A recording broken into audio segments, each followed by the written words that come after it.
সালাম আলাইকুম ভাই। আসসালামু আলাইকুম। ওয়ালাইকুম আসসালাম, কি খবর? জি আলহামদুলিল্লাহ ভালো ভাই, আপনি ভালো আছেন ভাই? এই তো আলহামদুলিল্লাহ। আমার কথা ঠিকঠাক শোনা যাচ্ছে? জি জি। ওকে।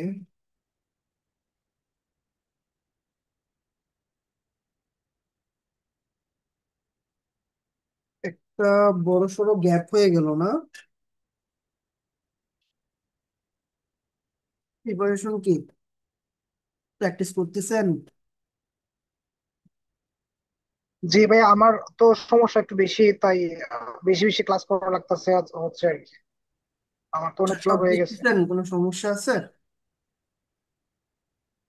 এমনি তো সমস্যা পাই না, ওই আমি শেষ করি নাই ওই আপনার কিসের জন্য স্কিপ করে ফেলছি আর কি।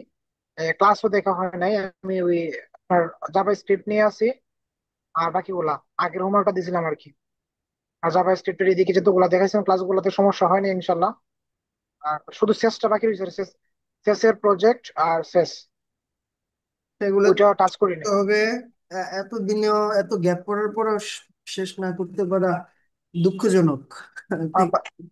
আ- আসলে ভাইয়া একটু সমস্যার মধ্যে আর কি, আমি আমি একটা স্কুলে আছি তো, এই জন্য টাইম পাওয়া যায় না আসলে, বেসিক্যালি এই জন্য সমস্যাটা এখানে।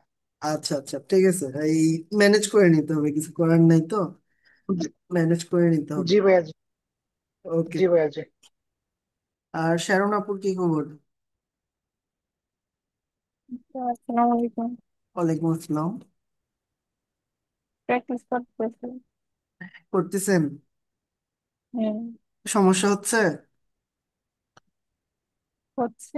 আবার বুঝতে পারতেছি এই গ্রুপ যে করাইছেন সেখানে আপনি যেগুলি দেখাইছেন ওগুলা পর্যন্ত বুঝছি, এরপরে অন্যগুলা যদি নিজে থেকে চিন্তা করতে চাই তখন আর ওগুলা কি হয় না, বুঝতে পারি না এরকম। আচ্ছা, নিজে থেকে চিন্তা করতে গিয়েও যদি সমস্যার সম্মুখীন হন, তখন চ্যাট জিপিটির হেল্প নেবেন। তাতেও সমস্যার হ্যাঁ, মানে সমাধান না ওইখান হলে থেকে। আহ, আমাকে জানাবেন। ঠিক আছে? হ্যাঁ, মানে অন্য অনেকগুলিতেই দেখলাম যে আপনি যে একটা লিডিরেন্ট স্টাক লার্নার নামে ইউটিউবে লিঙ্ক দিছিলেন না, কি বলছিলেন যে প্লে লিস্ট ওখান থেকে দেখার জন্য, পরে কিছু দেখছিলাম, পরে সে যেইগুলি দেখায় ওগুলো আমার কাছে অনেক কঠিন লাগতেছিল। হ্যাঁ, আপনি উনি যেগুলি যেগুলি উনি দেখাইছেন ওগুলি উনি একদম ডিটেলসে অনেক কিছু দেখাইছে, আর প্রত্যেকটা স্টেপ বাই স্টেপ খুব গভীর ভাবে দেখাইছে, তো একটু জটিল লাগতে পারে। আর এই যে জন্য লুপের ব্যবহার আপনাদেরকে আমি লুপের ব্যবহার গুলি যে দেখায় সেগুলি এরকম কঠিন লাগছে। হ্যাঁ, বুঝতে পারছি। না, আমি আপনাদেরকে একদম সহজ ভাবে দেখাইছি, যার কারণে সহজ মনে হইতে পারে বেশি। ঠিক আছে, যত ভিতরে হুম। যাবেন, যত চিন্তা করবেন, তত যেমন জটিল লাগবে, ওই জটিল জিনিসটাই আবার অনেক সহজ হয়ে যাবে বেশি বেশি চিন্তা করতে করতে, প্র্যাকটিস করতে করতে। ঠিক আছে? ওকে। আমরা ভাই তাহলে ক্লাস শুরু করি। ভাই, হ্যাঁ, বলেন। বলুন ভাই। ঠিক আছে। বলেন। যে আপু, ওই যে আপুর যে কথা বলছেন, মানে কোন চ্যানেল রেফার করেছেন না দেখার জন্য? ভিডিও দেখেন, আগের ক্লাসের ওইখানে তো রেফার করা আছে কোথায় কোথায় কিভাবে কি করতে হবে। ও আচ্ছা। আচ্ছা ভাই। লিংক দিয়েছিলাম না, ভিডিওতেই দেখি। ভিডিও দেখলেই হবে, আপনি ভিডিওতে ভিডিও দেখিয়েছে, হ্যাঁ হ্যাঁ, ভিডিওতে আপনি নিজেই খুঁজে পাবেন, জাস্ট ভিডিওগুলো দেখবেন। আপনি শেষের ক্লাস এখনো দেখেন নাই, যা বুঝতে পারলাম আর কি।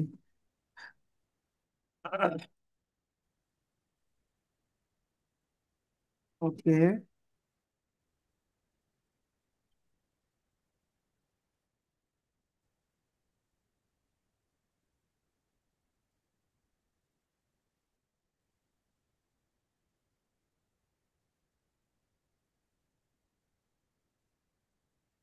তো আজকে আমরা শেষ করার চেষ্টা করব যে ডম জিনিসটা কি এটা বোঝার চেষ্টা করব, দেন ডমের বিভিন্ন ইভেন্ট নিয়ে আলোচনা করব। ঠিক আছে? আজকে এটাই আমরা আলোচনা করার চেষ্টা করব। ওকে। তো আমরা প্রথমে বুঝি ডম কি জিনিস। ডমের পূর্ণরূপ আমরা দেখতে পাচ্ছি যে ডকুমেন্ট অবজেক্ট মডেল। মানে ডকুমেন্টের যে অবজেক্ট মডেলটা রয়েছে সেটাই হচ্ছে ডম সংক্ষেপে, তাই না? এখন হচ্ছে এটা একটা প্রোগ্রামিং ইন্টারফেস। তো প্রোগ্রামিং ইন্টারফেস কোনগুলা, যেমন হচ্ছে আমি আস্তে আস্তে ভিতরে গেলে এমনিতেই এগুলো বোঝা যাবে। তো এটার পূর্ণরূপটা কি? Document object model. ঠিক আছে। আর এর ডম হচ্ছে একটা প্রোগ্রামিং ইন্টারফেস। আচ্ছা, এখন এইচটিএমএল কে অবজেক্ট আকারে উপস্থাপন করে। তো ডম কাকে অবজেক্ট আকারে উপস্থাপন করে আমরা জানলাম? এইচটিএমএল কে। আর এইচটিএমএল এর স্ট্রাকচার সম্পর্কে আমাদের ভালো একটা ধারণা রয়েছে। সো আমরা পরবর্তী স্লাইডে গেলে সেটা আরো ভালো বুঝবো। এটা একটা ট্রি স্ট্রাকচার, তাই না? আহ, যেমন হচ্ছে আপনার এইচটিএমএল এর মধ্যে কে কে থাকতে পারে?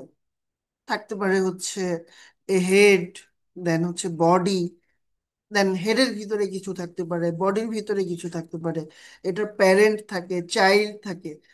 এই ধরনের স্ট্রাকচার গুলোকে আমরা ট্রি স্ট্রাকচার বলি। ঠিক আছে, যেটা ধারাবাহিক, এলোমেলো না থেকে একটার ভেতরে আরেকটা সারিবদ্ধভাবে থাকে, সেগুলো হচ্ছে কি ট্রি স্ট্রাকচার। ওকে। তাহলে এই ট্রি স্ট্রাকচারের প্রত্যেকটা এলিমেন্টই কিন্তু এক একটা নোড। তাহলে আমরা নোড সম্পর্কে বুঝলাম। নোড সম্পর্কে কি বুঝলাম? যেমন হচ্ছে আপনার একটা এলিমেন্টের নাম সাপোজ H1 বা হচ্ছে পি ট্যাগ। ঠিক আছে। তো এই যে পি বা H1, এরা তো প্রত্যেকে HTML এর এলিমেন্ট। এই এলিমেন্ট গুলোকে আমরা প্রত্যেকটাকে এক একটা নোড হিসেবে জানি। ওকে। তো নোড কি, এলিমেন্ট কি, এটা তো আমরা আগেই জানতাম। ট্রি স্ট্রাকচারের মধ্যে এই যে এলিমেন্ট গুলোকে আমরা নোড বলবো সেটাই এখানে বুঝতে পারলাম। আর অবজেক্ট হিসেবে উত্থাপিত হয় এসটিএমএল গুলো। ঠিক আছে। এখন দেখি ডম কেন ইম্পর্টেন্ট, মানে ডম আমরা কেনই বা শিখবো। ওয়েব পেজ ইন্টারেক্টিভ করতে। ইন্টারেক্টিভ মানে কি? মানে হচ্ছে যে কোনো ধরনের মুভমেন্ট, এইচটিএমএল এর মধ্যে যে কোনো ধরনের মুভমেন্ট বা কার্যপ্রণালী সম্পাদন করার ক্ষেত্রে আমরা এই ডম ইউজ করে থাকি। যেমন রিয়েল টাইমে কন্টেন্ট পরিবর্তন যদি আমি করতে চাই, বা ইউজারের ইনপুট অনুযায়ী যদি কাজ করতে চাই, অথবা হচ্ছে আমি যদি কোনো ইভেন্টকে হ্যান্ডেল করতে চাই। ঠিক আছে। সাপোজ একটা বাটনে ক্লিক করলে সে আমাকে মেসেজ দিল যে হ্যালো, হাউ আর ইউ। ঠিক আছে। এই মেসেজটা আমার ওয়েব পেজে দেখাচ্ছে সাপোজ। তো আমি কি করলাম, একটা বাটনে জাস্ট ক্লিক করলাম, ক্লিক করার কারণে একটা ঘটনা ঘটলো। এটাকেই আমরা ওয়েব পেজের ইন্টারেক্টিভ বলতে পারি। ওকে। এখন ডম ট্রি স্ট্রাকচারের এক্সাম্পলটা তো এখানে আসলে নতুন করে দেখার কিছু নাই, আপনারা এটা জানেন যে এইচটিএমএল এর ভিতরে হেড থাকতে পারে, বডি থাকতে পারে। হেডের ভিতরে টাইটেল থাকতে পারে, দেন বডির ভিতরে H1 থাকতে পারে, পি থাকতে পারে, দেন এই H1 এর ভিতরে আবার স্পেন থাকতে পারে, বা যে কোনো ধরনের যেগুলো হচ্ছে এখানে অ্যালাউড, এই ধরনের অ্যালাউড বিভিন্ন এলিমেন্ট বা ট্যাগ থাকতে পারে, তাই না? তো এইটা হচ্ছে ডম ট্রি স্ট্রাকচারের একটা এক্সাম্পল। তো ডম কম্পোনেন্ট, ডমের ভিতরে কি কি কম্পোনেন্ট থাকতে পারে? ডমের ভিতরে ডকুমেন্ট থাকতে পারে, এলিমেন্ট থাকতে পারে, অ্যাট্রিবিউট থাকতে পারে, টেক্সট থাকতে পারে, নোট থাকতে পারে, তাই না? তো এই ডকুমেন্ট হচ্ছে বোঝায় কি, পুরা আমাদের যে সাপোজ এইচটিএমএল যে ফাইলটা রয়েছে, এই পুরোটাকে হচ্ছে আমরা একটা ডকুমেন্ট হিসেবে চিনব। আর এলিমেন্ট হচ্ছে যেমন P tag, H1 tag, H4 tag. ঠিক আছে। আর অ্যাট্রিবিউট কি, এটা আমরা জানি। এই ট্যাগের মধ্যে এই যে এটা সাপোজ স্টার্টিং ট্যাগ, এটা সাপোজ ইন ট্যাগ, এখানে অনেক ধরনের কন্টেন্ট থাকতে পারে। আর এইখানে হচ্ছে অ্যাট্রিবিউট গুলো থাকে আমরা জানি, যেমন ক্লাস, আইডি, ইত্যাদি ইত্যাদি।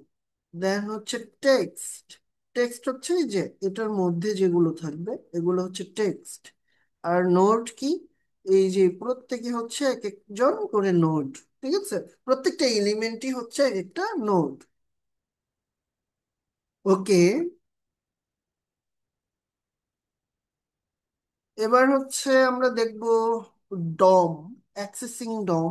এটা কি, কিভাবে আমরা এই ডমকে অ্যাক্সেস করতে পারি? তো ডকুমেন্ট অবজেক্ট দিয়ে ডম অ্যাক্সেস করা হয়। কি বুঝলাম? এই যে এটা কিওয়ার্ড একটা, এটা দিয়া মানে এইটা হচ্ছে একটা অবজেক্ট, যদি আমি কল্পনা করি, কল্পনা না, এটা একটা কিওয়ার্ড যেটা হচ্ছে একটা অবজেক্ট। এই অবজেক্ট দিয়ে আমরা ডমকে অ্যাক্সেস করব, ঠিক আছে? সাপোজ এখানে লিখবো ডকুমেন্ট ডট, ঠিক আছে? এই যে এই পুরো লেখাটা লিখে, তো ডকুমেন্ট ডট, তারপরে অনেক কিছু থাকবে এখানে। ওকে, তো আবার কি দিয়ে অ্যাক্সেস করতে পারি? এই যে ডকুমেন্ট দিয়ে, ডকুমেন্ট ডট টাইটেল, ও এখানে এক্সাম্পল তো লিখিয়ে দিয়েছি। তো কনসোল লগের ভিতরে আমি ডকুমেন্ট মানে আমার এইচটিএমএল ফাইলের মধ্যে যে টাইটেলটা রয়েছে সেই টাইটেলটা প্রিন্ট করলাম। আবার কনসোল লগের মধ্যে আমার ডকুমেন্টের মধ্যে যে বডি ট্যাগের ভিতর যা যা রয়েছে সেগুলো প্রিন্ট করলাম। এভাবে আমরা প্রিন্ট করতে পারি। আচ্ছা, আমরা এবার হচ্ছে একটু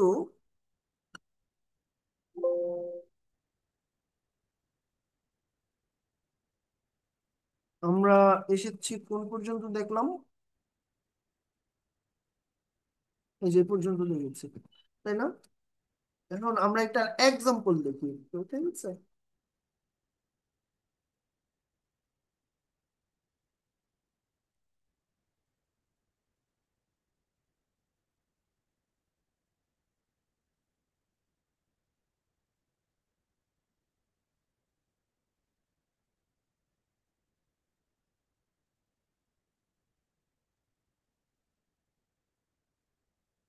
তো নতুন একটা ফাইল তৈরি করি index.html নামে।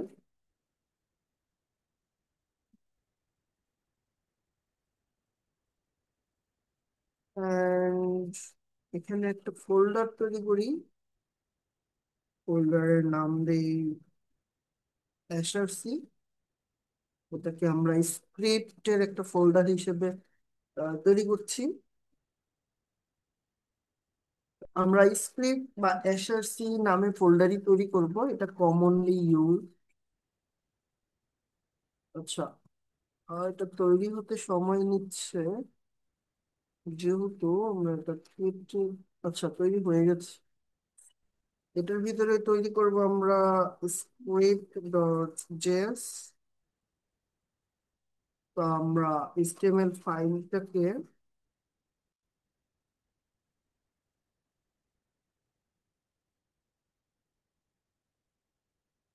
ওকে এখানে কিছু লেখার দরকার না, আবার কিছু লিখি ক্লাস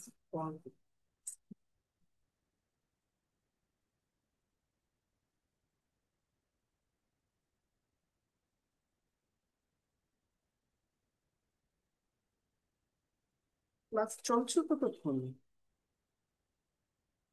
ক্লাস টাইম ওভার হয়ে যাচ্ছে দেখাচ্ছে, মাত্র না শুরু করলাম।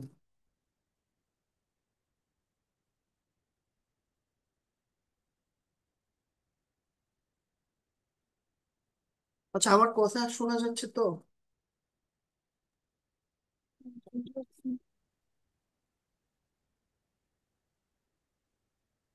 আচ্ছা, আমরা এখন আহ, দেখবো যে এই যে ডকুমেন্ট দিয়ে আমরা কিভাবে হচ্ছে এটা টাইটেলকে কনসোল লক করতে পারি, বা এটার বডিকে কনসোল লক করতে পারি, ঠিক আছে?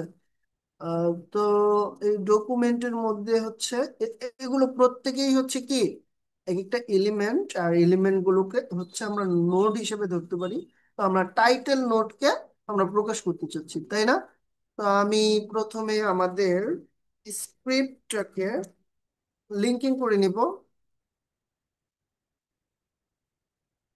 এখানে প্রথম এসআরসি নামে,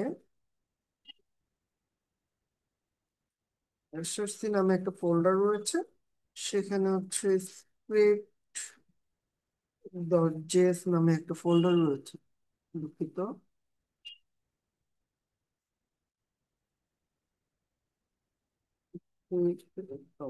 Yes.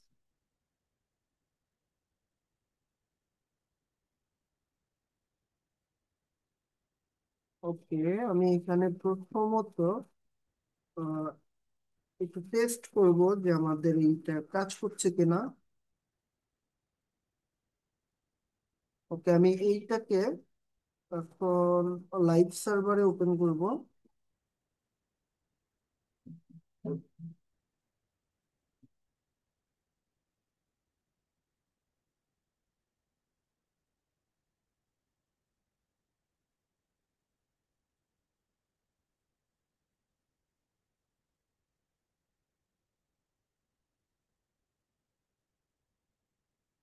আচ্ছা, একটা বানান হয় না, ড্যাশ সি হবে। এখন আমরা দেখতে পাচ্ছি এটা যখনই আমরা রিফ্রেশ করছি, এই হাই নামে হচ্ছে যেটা আমি আমার জাভা স্ক্রিপ্টে প্রকাশ করেছিলাম সেটা এখানে দেখতে পাচ্ছি আমরা। ঠিক আছে, এটা আমি রিমুভ করে দিব। এখন আমরা কনসোল লক করতে চাচ্ছি। কাকে কনসোল লক করব? কনসোল লক করব হচ্ছে ডকুমেন্ট টাইটেল যে আছে তাকে। এখন এটা যে আমরা করছি এটা ইন্সপেক্ট করে আমরা কনসোলে দেখতে পাবো। যে আমরা কনসোলে দেখতে পাচ্ছি এখানে ক্লাস 40, আমাদের যে টাইটেলটা সেটা কিন্তু এখানে কনসোল লগ হচ্ছে। ঠিক আছে, আমি যদি এইখানে আরেকটা কনসোল লগ করে লিখি বডি, তখন আমরা এখানে দেখতে পাবো যে বডিও কনসোল লগ হলো। বডির ভিতরে কি কি আছে আমরা এখানে কিন্তু দেখতে পাচ্ছি, কি কি অবজেক্ট আছে সব দেখতে পাচ্ছি, যেখানে কি কি চিলড্রেন রয়েছে সেগুলোও দেখতে পাচ্ছি। ঠিক আছে, কি কি ক্লাস রয়েছে সব দেখতে পাচ্ছি, মানে এইখানে যা যা আছে সবকিছুই কিন্তু, মানে আমার বডির ভিতরে যা যা আছে সব এখানে বিভিন্ন অবজেক্টের মধ্যে আহ রয়েছে সকল ধরনের ইনফরমেশন। ঠিক আছে, এখানে আউটার এইচটিএমএল ও রয়েছে, মানে এগুলো সব রয়েছে। তা আমাদের এই যে বডির ডকুমেন্টটা যেটা আমরা এখানে পাবলিশ করেছি সেটা ট্যাগ নেম কি সেটাও কিন্তু এইখানে সুন্দরভাবে বলা আছে। ঠিক আছে, দেন এখানে কি কি টেক্সট কন্টেন্ট রয়েছে সেগুলো আমরা এখান থেকে দেখতে পাচ্ছি। তো আমরা চাইলে এই এই যে কোনো এখানে যা যা রয়েছে আর কি, এটার ভিতরেও যা যা আছে সবকিছুই আমরা পাবলিশ করতে পারবো। সাপোজ এই যে ইনার স্টেমেন, এটা আমরা হচ্ছে পাবলিশ করতে চাচ্ছি। এই যে এখানে বডি রয়েছে, বডির ভিতরে ইনার স্টেমেন এখানে দিলে আমরা দেখতে পাবো ইনার এসটিএমএল যা রয়েছে সেগুলো এখানে পাবলিশ হয়েছে, মানে প্রিন্ট হয়েছে। তো এইখানে আমরা দেখতে পাচ্ছি আমাদের যে এসটিএমএলটা রয়েছে এইখানে বডির ভিতরে এখানে কিছু ফাঁকা স্পেস রয়েছে, লাইন ব্রেক করা হয়েছে আমাদের কোডে। এগুলো সবই কিন্তু এইখানে সুন্দরভাবে পাবলিশড হয়েছে। হচ্ছে বিষয়, মানে আমরা যে কোনো কিছু যে কোনো ভাবে এই জাভা স্ক্রিপ্টের মাধ্যমে হ্যান্ডেল করতে পারবো, যে কোনো ধরনের ডম হ্যান্ডেল করতে পারবো। বুঝা গেল?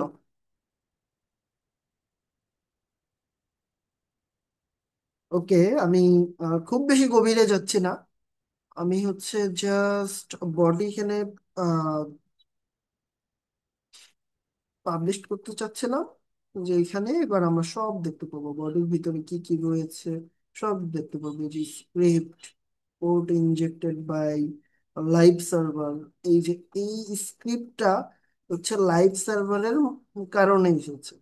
লাইভ সার্ভারের কারণ বলতে এই যে আমাদের যেই কোড এডিটর, এই কোড এডিটরের এখানে আমি লাইভ সার্ভার হচ্ছে ওপেন করেছি। ও এই কোড এডিটর এই ফাইলটার মধ্যে, মানে index.html ফাইলটার মধ্যে একটা স্ক্রিপ্ট অ্যাড করেছে, যেই স্ক্রিপ্টের কারণে আমি এই কোডে এইখানে মানে কোড এডিটরের মধ্যে যেই চেঞ্জেসই করি না কেন আমরা সাথে সাথে এখানে দেখতে পাচ্ছি। ঠিক আছে, সাথে সাথে এখানে দেখতে পাচ্ছি কোনো পরিবর্তন ছাড়া। যাই হোক, এইভাবে হচ্ছে আমরা ডম হ্যান্ডেল করতে পারি।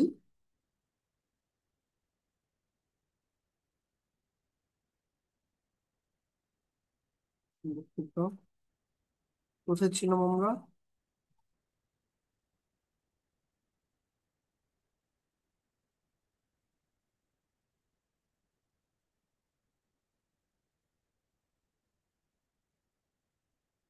ওকে, এখন আমরা দেখব ডম সিলেক্টর, মানে আমরা এই যে ডম কে কিভাবে সিলেক্ট করতে পারি সেই জিনিসগুলো দেখব। তো ডম সিলেক্টর হচ্ছে এই পাঁচটা, আমরা এই পাঁচটা সিলেক্টর দিয়ে হচ্ছে ডম কে সিলেক্ট করতে পারি। আমরা কোনো আইডি কে সিলেক্ট করতে পারবো, আমরা কোনো ক্লাসকে সিলেক্ট করতে পারবো, আমরা কোনো ট্যাগ নেম কে সিলেক্ট করতে পারবো। যেমনটা আমি কিছুক্ষণ আগেই সিলেক্ট করে দেখলাম যে ট্যাগ নেমকে, যেমন এখানে আমরা দেখতে পাচ্ছি আমাদের যে স্ক্রিপ্ট, এইখানে আমি ট্যাগ নেমকে সিলেক্ট করেছি। কোন ট্যাগ নেমকে? যেমন হচ্ছে বডিকে, টাইটেলকে। আমি ইন্ডেক্সের মধ্যে এই টাইটেল একটা ট্যাগ নয়, অবশ্যই একটা ট্যাগ। তো এই ট্যাগটাকে আমি সিলেক্ট করেছি, তাই না? এখানে লিখেছি ডকুমেন্ট ডট টাইটেল।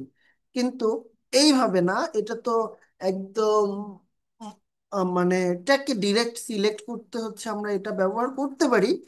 কিন্তু আরেকটা সুন্দর সঠিক পদ্ধতি রয়েছে, যেমন আপনার এখানে অনেকগুলো পি ট্যাগ থাকতে পারে, অনেকগুলো অনেক ধরনের ট্যাগ থাকতে পারে। আমরা মাথার ট্যাগ যেগুলো রয়েছে, যেমন টাইটেলকেই শুধুমাত্র এটা দিয়ে সিলেক্ট করবো, বডিকেও নয়, শুধুমাত্র টাইটেলকে প্রয়োজন হলে। ঠিক আছে? তো আমাদের বডিকেও এইভাবে সিলেক্ট করার কোনো প্রয়োজন হবে না।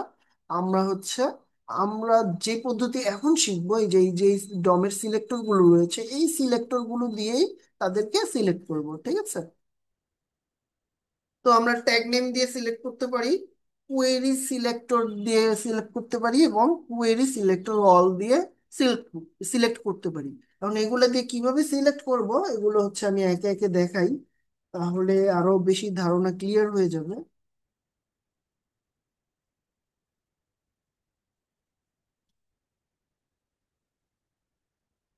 এর জন্য আমাকে H1 নামে একটা